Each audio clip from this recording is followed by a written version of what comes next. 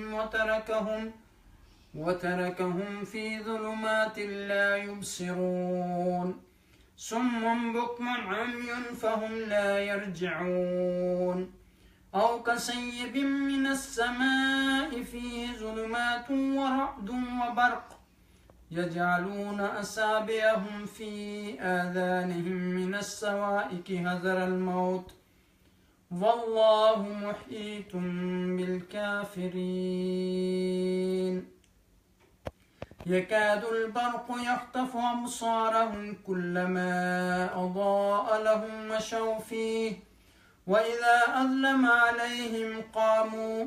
ولو شاء الله لذهب بسمعهم وأبصارهم إن الله على كل شيء قدير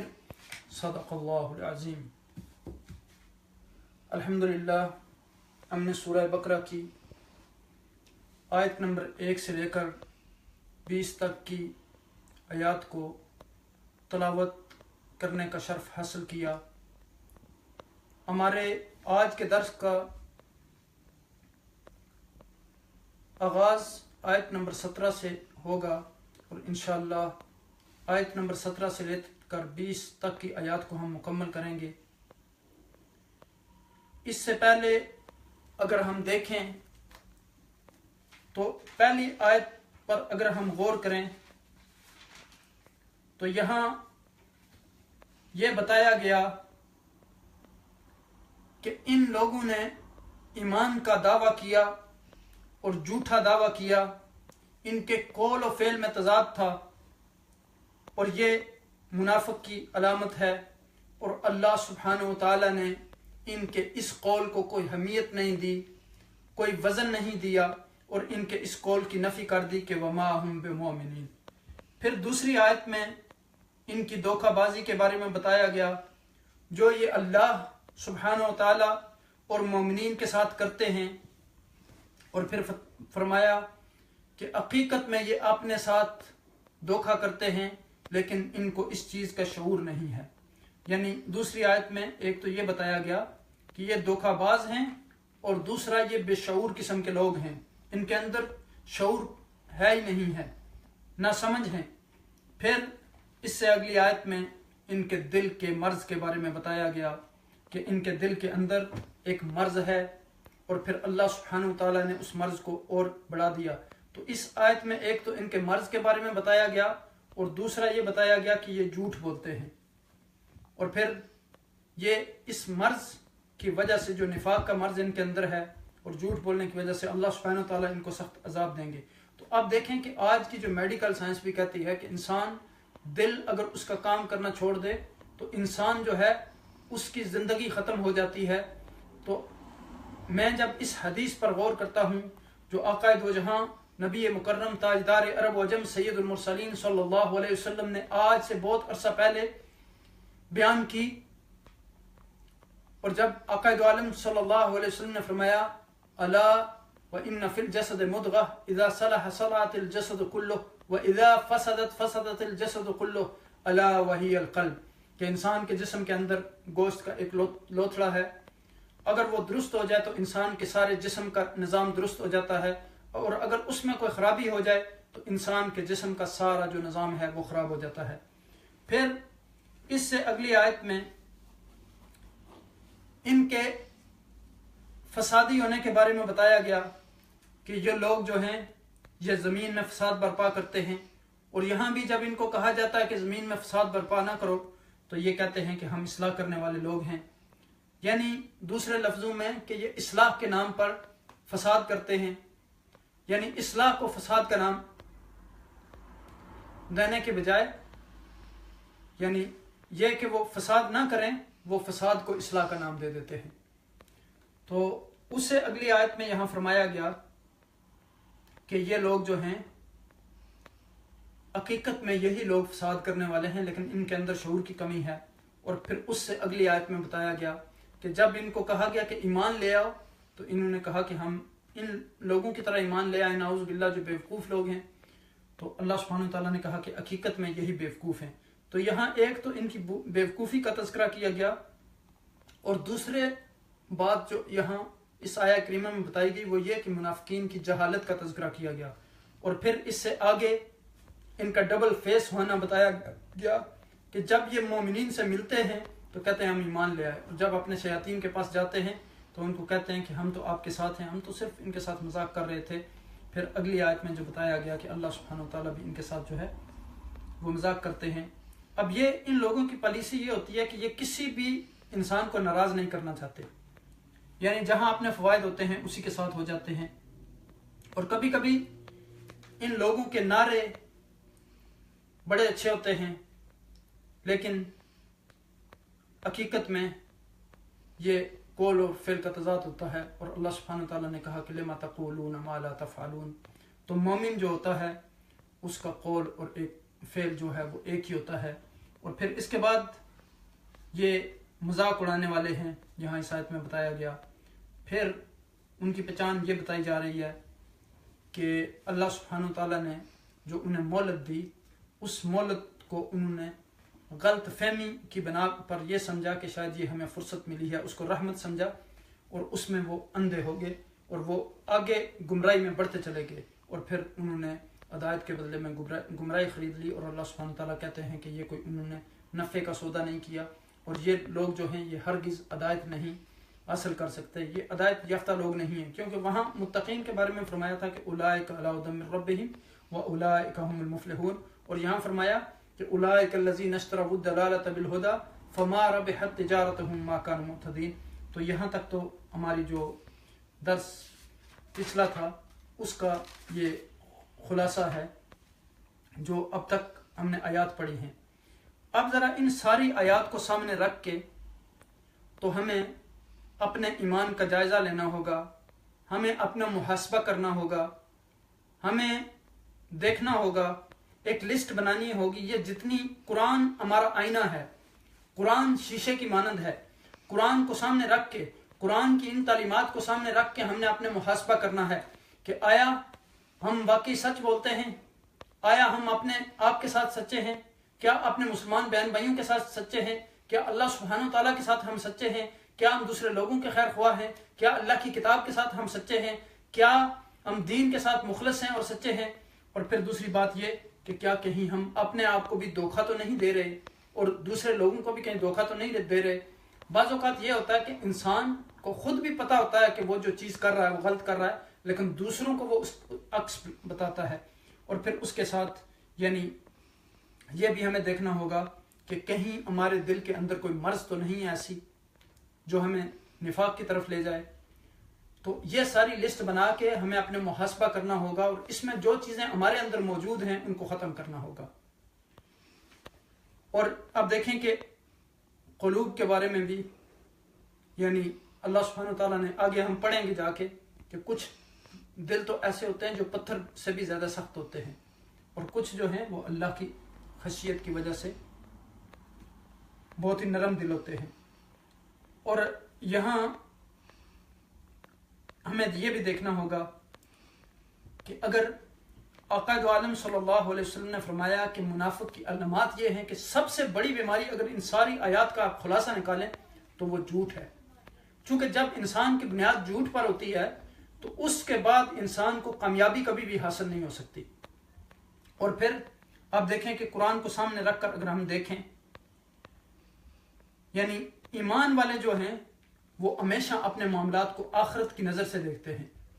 کہ آخرت میں اس کا نتیجہ کیا ہوگا، وہ اپنی جان مال ہر چیز اللہ کے راستے میں قربان کر دیتے ہیں، جبکہ منافقین جو ہیں وہ مادی لحاظ سے دیکھتے ہیں کہ ان کو فائدہ کیا ہوگا، جس طرف فائدہ دیکھتے ہیں ادھر ہو جاتے ہیں۔ تو اب دیکھیں کہ یہاں یعنی ہم کہیں کوئی غلط کام تو نہیں کر رہے، اور اگر ہم نے کوئی غلطی کی ہے تو اس کو نہ ماننا، کیا یہ منافقین کی صفت تو ہمارے اندر نہیں ہے؟ اب دیکھیں کہ شیطان نے بھی یہی کیا تھا کہ جب اللہ سبحانہ تعالیٰ نے اس کو کہا کہ سجدہ کرو تو اس نے انکار کیا، تو پھر اس نے اپنی غلطی کو تسلیم نہیں کیا۔ تو حضرت آدم علیہ السلام سے جب غلطی ہوئی تو انہوں نے فوراً اس غلطی پر توبہ کر لی۔ تو اب دیکھیں کہ یہاں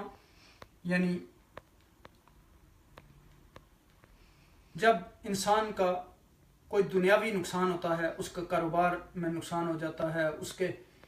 یعنی مثلاً کوئی زلزلہ آ جاتا ہے، طوفان آ جاتا ہے، اس کا گھر تباہ ہو جاتا ہے، اس کی جائیداد تباہ ہو جاتی ہے،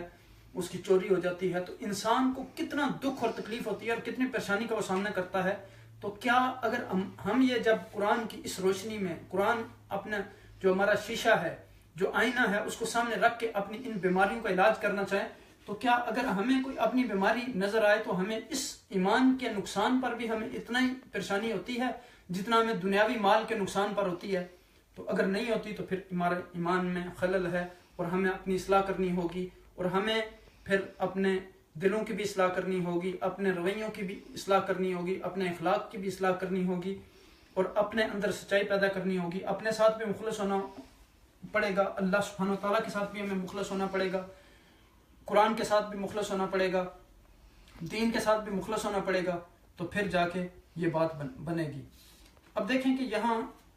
رب کائنات نے یعنی اگلی آیات میں ان لوگوں کی مثال دی، انہی منافقین کے بارے میں بتایا۔ ان میں سے دو طرح کے لوگ ہیں، ایک تو وہ لوگ ہیں کہ جو مسلمانوں کے دشمن ہیں، واضح دشمن ہیں، اور وہ زبان سے یعنی مسلمانوں کے ساتھ ہو جاتے ہیں، اور جب انہیں موقع ملتا ہے تو وہ انہیں نقصان پہنچاتے ہیں۔ دوسری قسم کے وہ لوگ ہیں جو اپنے مفادات دیکھتے ہیں، اور اپنی کمزوری کی وجہ سے وہ جب کوئی فائدہ پہنچتا ہے تو مسلمانوں کے ساتھ ہو جاتے ہیں، نہ وہ مسلمانوں کے خیر خواہ ہیں نہ دشمن ہیں، اور جب موقع ملتا ہے، کوئی فائدہ پہنچتا ہے تو مسلمانوں کے ساتھ ہو جاتے ہیں، جب کفار سے کوئی فائدہ پہنچنے کی باری آتی ہے تو کفار کے ساتھ ہو جاتے ہیں۔ تو اب ہم ان آیات کی طرف آتے ہیں جو آج کے ہمارا موضوع ہے۔ تو اگر ہم ان آیات پر دیکھیں تو آپ دیکھیں کہ اللہ سبحانہ تعالیٰ نے یہاں ارشاد فرمایا کہ مثلہم، ان کی مثال کا جیسے مثال الذی، وہ جنہوں نے استوقدا یعنی روشن کی، جلائی، نارن آگ، فلما پھر جب، اضاءت روشن کر دیا، ما حولہ اس کے ارد گرد، ذہب اللہ سلب کر لی اللہ نے، بنورہم ان کی روشنی، وترکہم اور ان کو چھوڑ دیا، فی ظلمات اندھیرے میں، لا یبصرون وہ نہیں دیکھتے۔ یعنی مثلہم کمثل الذی استوقد نارا، ان کی حالت اس شخص کی طرح ہے، اس شخص کی حالت کے مشابہ ہے جس نے آگ جلائی، فلما اضاءت ما حولہ پھر جب روشن کر دیا آگ نے اس کے ارد گرد کے ماحول کو، سب چیزوں کو، ذہب اللہ بنورہم ایسی حالت میں سلب کر لیا اللہ تعالیٰ نے ان کی روشنی کو، وترکہم فی ظلمات لا یبصرون اور ان کو اندھیروں میں چھوڑ دیا۔ یعنی اور اب دیکھیں کہ یہاں بیسیکلی 3 تصویریں تھیں۔ پہلی تصویر وہ تھی جو لوگ صراط مستقیم پر چلنے والے تھے، دوسری تصویر میں یہ بتایا گیا کہ ایک نابینا شخص دکھایا گیا جس کو اپنے راستے کا کوئی پتہ نہیں، بس وہ جدھر چل پڑتا ہے، اور تیسری ان لوگوں کے بارے میں یہاں کہ جن کی نفسیاتی حالت بہت پیچیدہ تھی، ان کے بارے میں یہاں پھر تفصیل بتائے گی۔ وہاں دیکھیں کہ متقین کے بارے میں 5 آیات میں گفتگو ہوئی، پھر 2 آیات جو تھیں وہ کفار کے بارے میں، اور پھر 13 آیات میں منافقین کے بارے میں گفتگو ہوئی۔ تو آج انشاءاللہ ہم ان آیات کو مکمل کر لیں گے۔ تو اگر یہاں اس پر مثلہم کے لفظ پر ہم غور کریں تو مثال ایسی چیز کو کہتے ہیں کہ جو بہت زیادہ مشہور واقعہ ہو اور جو اس واقعہ سے ملتا جلتا ہو، اور اگر اس قصے کو بیان کیا جائے، اس مثال کو بیان کیا جائے تو جو قصہ آپ بیان کر رہے ہیں اس کے سمجھنے میں آسانی پیدا ہو جائے۔ تو اب یہاں دیکھیں کہ یہ ظلمات کا لفظ اور مثلہم جو ہے یہ مثل کی جمع ہے، اسی طرح